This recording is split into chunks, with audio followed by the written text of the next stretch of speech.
కాశ్మీర్లో ఏదో ఒక విధంగా అల్లకల్లోలం సృష్టించడానికి ప్రయత్నిస్తున్నారు. 4 దశల ఎన్నికలు అయిపోయినాయి. మిగతా 3 దశల ఎన్నికల్లోపు ఏదో ఒక గొడవ సృష్టించడానికి దేశంలో ప్రయత్నాలు జరుగుతున్నాయి.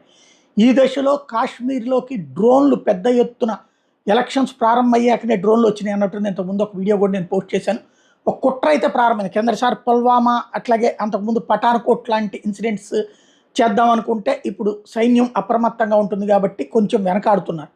అయితే ఇప్పుడు అడుగు పెట్టినట్టు కనబడుతోంది. తాజాగా చూస్తే శ్రీనగర్లో ఇట్లాగా ఒక తీవ్రవాది వచ్చినటువంటి సందర్భంలో అతన్ని ఎలా పట్టుకున్నారన్నటువంటి దృశ్యం.